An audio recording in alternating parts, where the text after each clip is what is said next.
कि कलेक्टर चाहेगा तो वक्फ बोर्ड के जितने भी लिस्ट में जितनी प्रॉपर्टी लिस्टेड है उसमें से किसी भी प्रॉपर्टी को वो गवर्नमेंट प्रॉपर्टी करके डिक्लेयर कर सकता है। बहुत खतरनाक। सरकार को ये पावर दी जा रही है। अब कई प्रॉपर्टी है, सच्चर कमीशन के रिपोर्ट में कई प्रॉपर्टी लिस्ट की हुई है जो उसने कहा था कि ये सरकार के पोजीशन में प्रॉपर्टी है, इलीगल पोजीशन में, तो कलेक्टर कभी भी उसको ऑर्डर दे सकता है कि ये प्रॉपर्टी गवर्नमेंट की है और वो वक्फ की लिस्ट से निकल जाएगी। झूठ और फरेब के राज में सच बोलना इंसानियत की मिराज है। सच की आवाज उर्दू मीडिया नागपुर। अजीज बुजुर्गों, दोस्तों, साथियों, इससे पहले कि मैं अपनी बात शुरू करूं, अल्लाह का शुक्र अदा करता हूं कि जामा मस्जिद नागपुर की तंजीम ने मुझे मदऊ किया एक अहम मौजू पर बात करने के लिए, जो आज का बड़ा सीरियस मुद्दा बन चुका है। मैं अपने आप को पहले तारुफ कराऊं। मेरा नाम अब्दुल रऊफ शेख, मैं रिटायर्ड डिप्टी कमिश्नर हूं, जाफरनगर में सादिकाबाद में रहता हूं। एक तंजीम है हमारी, centre for social research and empowerment. उसमें जितने मुस्लिम ऑफिसर्स है, जजेस है, प्रोफेशनल्स है, वो सब उसके मेंबर है। उसका मैं तंजीम का प्रेसिडेंट हूं। और वक्फ बोर्ड जो है महाराष्ट्र स्टेट का वक्फ बोर्ड, उसमें मैं 2 साल बतौर चीफ एग्जीक्यूटिव ऑफिसर के अपनी सेवाएं दे चुका हूं। 2 साल सीईओ रहा हूं मैं। उसके बाद में 2011 के बाद हमने रिटायरमेंट के बाद में तंजीम बनाई और ये काम शुरू किया है। इसमें मेन काम यह है कि कौम मिल्लत के बच्चों के लिए तालीम के हर सुविधा उसमें पैदा करना, गाइडेंस, करियर गाइडेंस से लेकर के तो स्कॉलरशिप देने से लेकर के तो पैसों की मदद, हर चला सिंगल विंडो सिस्टम जैसा हर काम वहाँ कौम के बच्चों के लिए हम करते हैं। हमारा एक सेंटर है जो हफ्ते में 6 दिन खुला रहता है, शाम लॉन के पीछे है, और वहाँ कॉम्पिटिटिव एग्जामिनेशन को लेकर के, स्कॉलरशिप्स को, कॉलेजेस के एडमिशन, नीट, JEE, इस तरह के डिफरेंट एग्जामिनेशन को लेकर बच्चों की, उनके वालिदैन की रहनुमाई करते हैं। दूसरा एक शोबा है हमारा, वो है बिजनेस की रहनुमाई। जो बच्चे बिजनेस करना चाहते हैं, जो कर रहे हैं, उनको इस तरह आगे क्या मदद की जाए, सरकारी स्कीमों से उनको कैसा जोड़ा जाए, लोन से कैसे जोड़ा जाए, वो एक काम करते हैं। तीसरा है हमारा एक शोबा जो हमारे बशीर साहब, रिटायर्ड जज यहाँ बैठे हैं, डिस्ट्रिक्ट एंड सेशन जज हैं, जो अंजुमन के एडमिनिस्ट्रेटर रहे हैं, वो उसके हेड हैं।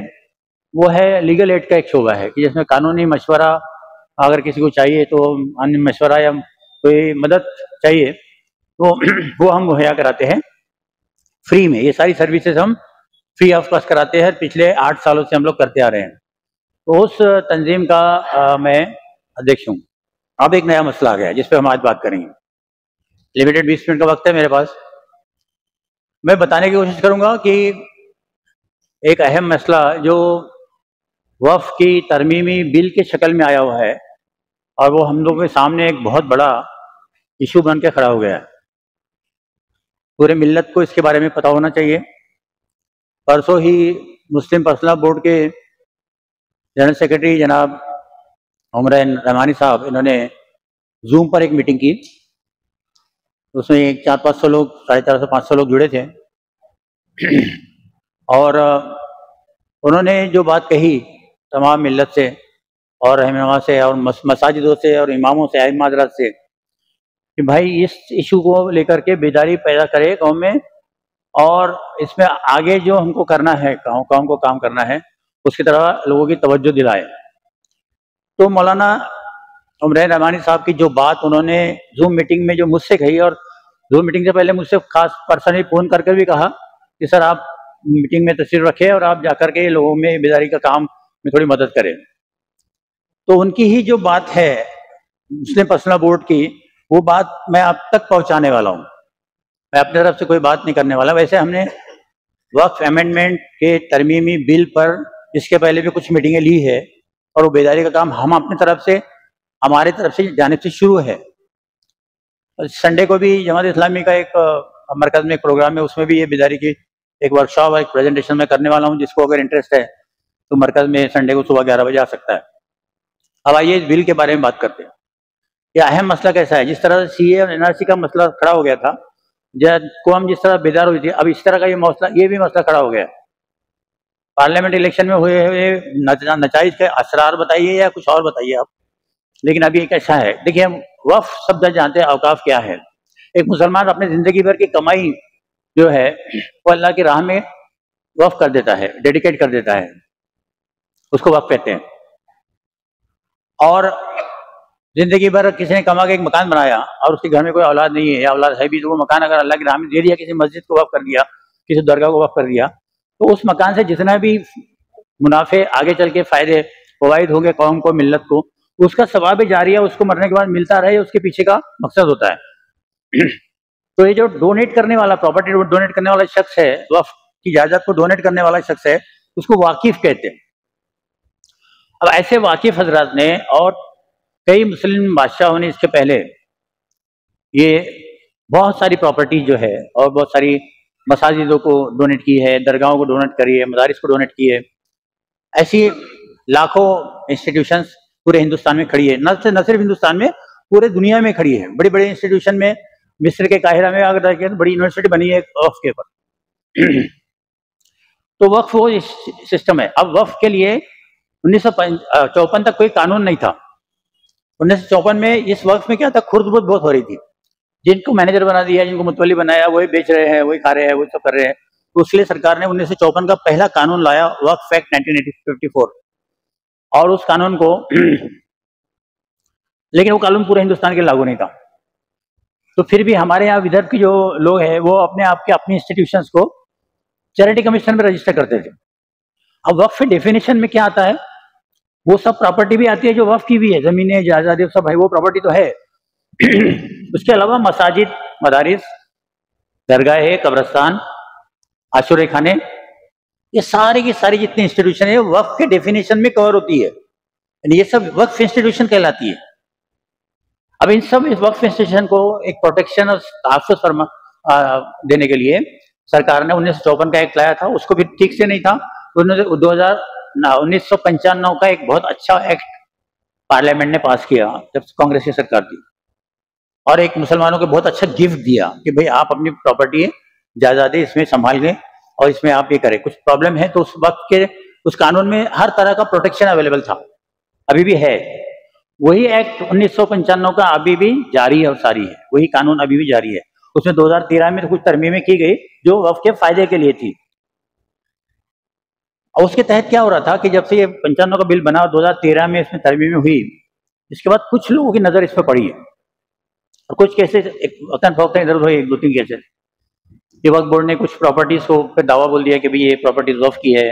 अब पुराने कई जमाने के वक्फ तो हुजूर सल्लल्लाहु अलैहि वसल्लम के जमाने से चलते आ रहे हैं। हज़रत उमर रज़ी अल्लाह का वाक़या आपको याद होगा, उन्होंने बोला कि हुजूर मुझे बाग मिला है कि मैं इसका क्या करूं, मैं देना चाहता हूं लोगों के अल्लाह के नाम में। तो उन्होंने बोला, हुजूर ने बोला कि भाई इसको तो अटैच कर दो, इसका नफा गाँव को पहुंचता रहेगा और ये आपके मिल्कियत से प्रॉपर्टी निकल जाएंगे, अल्लाह की मिल्कियत में चले जाएगी। तब से ये वक्फ का सिलसिला चल रहा है, 1400 साल से चल रहा है। लेकिन कानून बना है सिर्फ 1995 में, सही कानून बना। इसके पहले बहुत सारी कुर्द-बुर्द होती रही है। तो ऐसी प्रॉपर्टीज को आइडेंटिफाई करना, उसको वापस लाना और फिर से जिस पर्पस के लिए दी थी उस पर्पस के लिए काम में लाना, इसके लिए वक्फ एक्ट जो है 95 का, ये बहुत मुफीद साबित हो रहा था। लेकिन अब क्या हुआ है, लोगों की नजर इस पर गई, उन्होंने सोचा कि मुसलमानों को तो ये बहुत अच्छा वक्फ है, इसके खिलाफ में एक मिशन चालू हो गया। कुछ वकील हजरात है गैर मुस्लिम, उन्होंने सुप्रीम कोर्ट में बहुत सारी पिटीशन डाली और वक्फ एक्ट को चैलेंज किया कि वक्फ को एक्ट को वापस लो आप। तो सुप्रीम कोर्ट ने 2-3 पिटीशन तो उनकी रिजेक्ट कर दी, लेकिन अभी भी कुछ पिटीशन है। तो उन्होंने फिर ये हुकूमत पे प्रेशराइज किया कि भाई ये वक्फ एक्ट जो है इससे हिंदुओं का बहुत नुकसान हो रहा है। वक्फ चाहता तो किसी भी प्रॉपर्टी को अपनी प्रॉपर्टी बोल देता है। और एक वाकया 2022 में तमिलनाडु में हुआ था। एक वहाँ तिरुचुनापल्लीकर में एक गाँव है, वहाँ के टेम्पल है, वहाँ पर 1600 साल पुराना, उसको 300-350 एकड़ जमीन उसकी है। तो वहाँ किसी KTR ने अपनी प्रॉपर्टी बेचने की कोशिश की, तो रजिस्ट्रार ने बोला कि नहीं आप नहीं बेच सकते इसको, वक्फ बोर्ड का NOC लाओ। तो बोला ये 1600 साल से हिंदू का गाँव है, यहाँ मंदिर है 1600 साल पुराना, वक्फ बोर्ड का कैसे क्लेम कर सकता है। तो उन्होंने बोला ये पता नहीं है, लेकिन जो सर्वे हुआ था उसमें पता चला कि ये पुरानी वक्फ जायदाद या कभी तो भी वक्फ प्रॉपर्टी रही होगी। अब उस इश्यू को लेकर के अब इस तरह उसको ये किया जा रहा है, फैलाया जा रहा है कि वक्फ बोर्ड जो है हिंदुओं की प्रॉपर्टी जब्त कर रहा है, ये कर रहा है। तो तरह तरह के मीडिया में और गलत दुष्प्रचार किया जा रहा है। उसका नतीजा ये हुआ कि अभी इलेक्शन के फौरन बाद ये वक्फ तरमीमी बिल अब पेश किया जा रहा है। अब आपने सुना होगा तो वक्फ तरमीमी बिल, वक्फ अमेंडमेंट एक्ट है, उसके अंदर में वक्फ एक्ट 1995 के 110 सेक्शन है। उस 110 सेक्शन में से 44 सेक्शन में बदलाव करना चाहते हैं। वक्त कम होने से मैं आपको जो मेन बदलाव है उसकी तरफ आपका ध्यान खींचूंगा और अपना रोल क्या है वो बताऊंगा। अब ये जो तरमीमी बिल का उन्होंने ऑब्जेक्ट लिखा है कि इसका पर्पस क्या है, क्यों हम वक्फ बिल लाना चाह रहे, तरमीमी बिल लाना चाह रहे हैं, बड़ा अच्छा लिखा है उसमें कि वक्फ की जायदाद है खुर्द-बुर्द हो रही है, माफिया बैठ गए हैं, इसका डेवलपमेंट नहीं हो रहा है, इसका फायदा नहीं लोगों को पहुंच रहा है, तो सरकार ये चाह रही है कि वक्फ की प्रॉपर्टीज को डेवलप किया जाए, अच्छा मैनेजमेंट किया जाए, इसलिए हम ये कानून ला रहे हैं। बड़ा अच्छा, कोई ऑब्जेक्शन नहीं है। उसका नाम भी उन्होंने उस तरह रखा, unified management of Waqf and empowerment act, उम्मीद नाम दिया उसका। लेकिन उसके अंदर जो तरमीम डाली है वो अगर आप देखेंगे, अब हमारे कुछ भाई लोग, मुसलमानी भाई लोग हैं, उसको नाम देख करके, टाइटल देख करके बड़ा वेलकम करने लगे इस एक्ट का, अरे बहुत अच्छा एक्ट है, करना चाहिए, सपोर्ट करना चाहिए।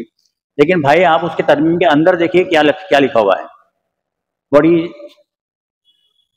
सख्त ऐसी चीजें है उसमें डाली हुई जिससे आपके वक्फ बोर्ड भी तबाह हो जाएगा और वक्फ की आपकी जायदाद है वो सरकार को लेने में आसानी हो जाएगी। इन शॉर्ट इतना है।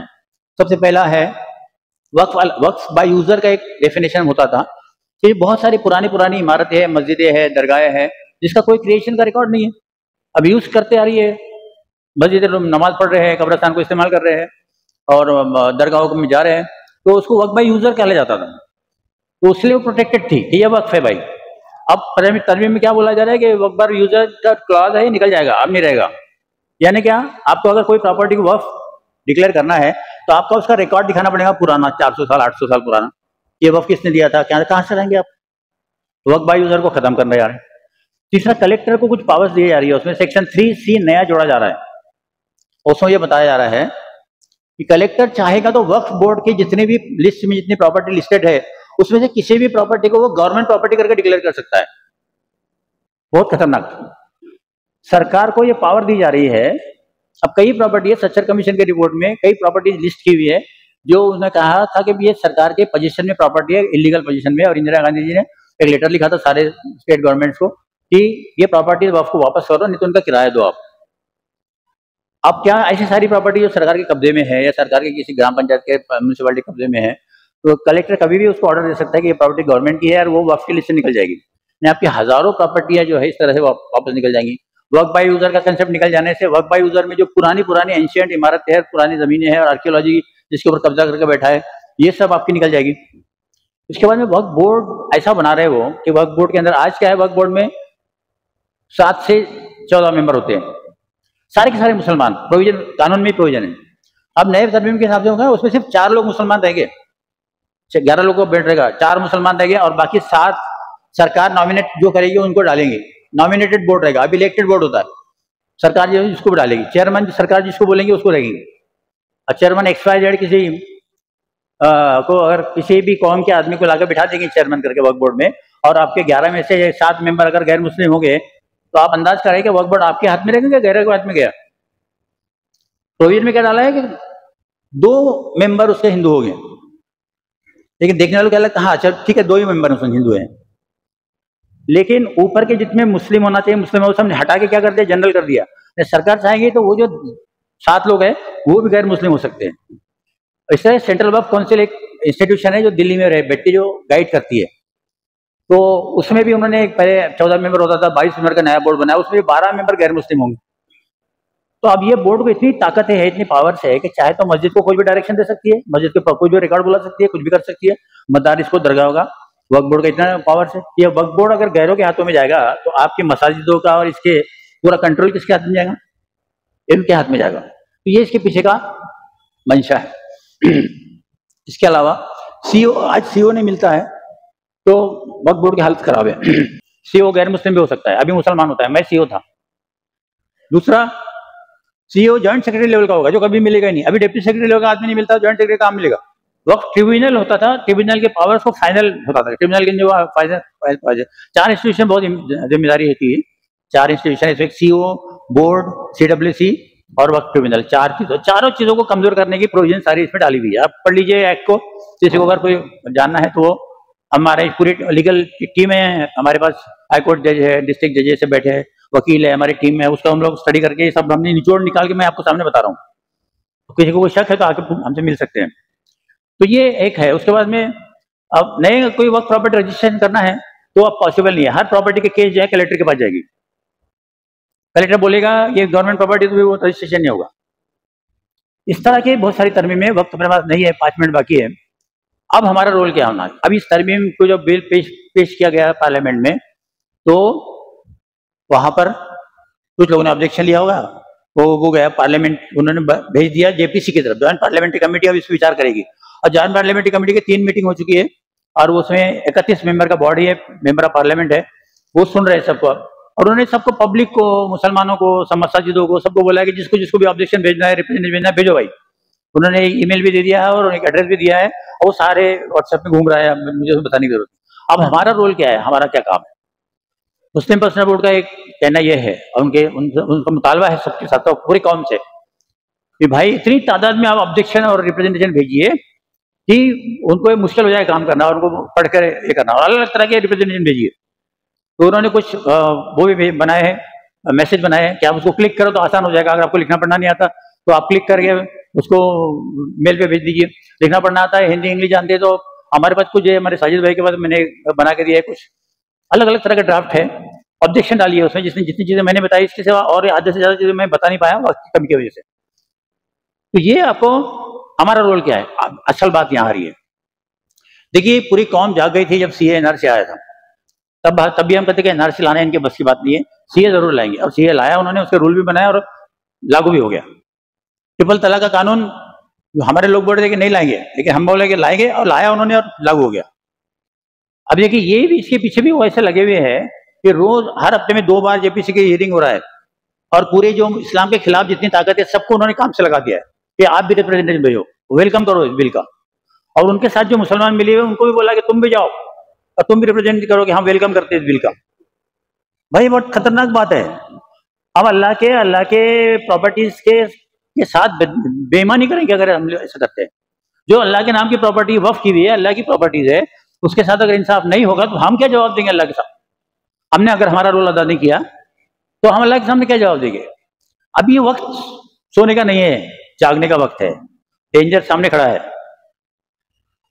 अगर किसी को शक है तो हमसे आकर रब्ता कर सकते हैं, आप खुद भी पूछ सकते हैं। देखिए, वीडियोस देखिए, बहुत सारा अवेलेबल है।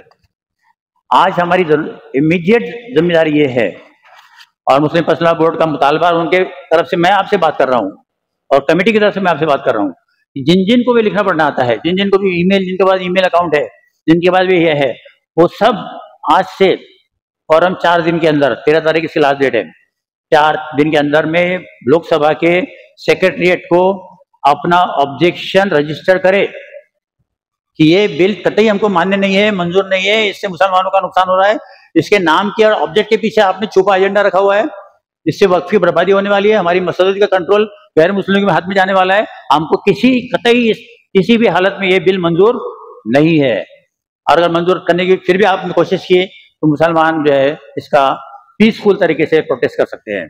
ये मैसेज सरकार तक जाना बहुत जरूरी है और उन तक के ये बात को पहुंचाना बहुत जरूरी है। तो आज भाई हमारा रोल ये है, हमारी जिम्मेदारी ये है कि जो भी तंजीमें यहाँ पर है, जो भी मसाजिद के लोग हैं, जो भी पढ़े लिखे हजरात है, सब लोग आकर के मस्जिद में 2-3 दिन के लिए, 4 दिन के लिए ये लगा देंगे, हमारे साजिद भाई टेबल लगा देंगे, जिसको भी ऑब्जेक्शन डालना है वो जाए वहां पर, अपना ईमेल में अपना ईमेल दे, अपनी ऑब्जेक्शन डाल कर। ऑब्जेक्शन क्या कर दिए, एक 50 तरह के ऑब्जेक्शन हमने बना के रखे हैं, उसमें से आप उठाए कोई भी डालिए, नहीं तो जो मैंने बताई इन चीज पे इस चीज पे ऑब्जेक्शन डालिए। तो ये हमारा अभी इमीडिएट रोल है। इसको अगर हमने नहीं किया तो अल्लाह के सामने हमारी बहुत बड़ी जवाबदेही होगी और बहुत खतरात पेश करने पड़ेंगे। एनआरसी में और सीए में नुकसान नहीं हुआ, उससे ज्यादा नुकसान यहाँ होने वाला है, समझ लीजिए आप लोग बात। तो इन्हीं बातों के साथ मैं अपनी बात को खत्म करता हूँ। सबसे बड़ा शुक्रिया कमेटी का, इमाम साहब का, और मुझे आपने बोलने का मौका दिया, आप सभी का शुक्रिया। आप हमसे, हमारी पूरी टीम से, हमारा ऑफिस है श्यामलन के पीछे में रजा अपार्टमेंट में, वहां से आके रब्ता कर सकते हैं। जज़ाकल्लाहु खैर, वमा अलैना इल्लल बलाग।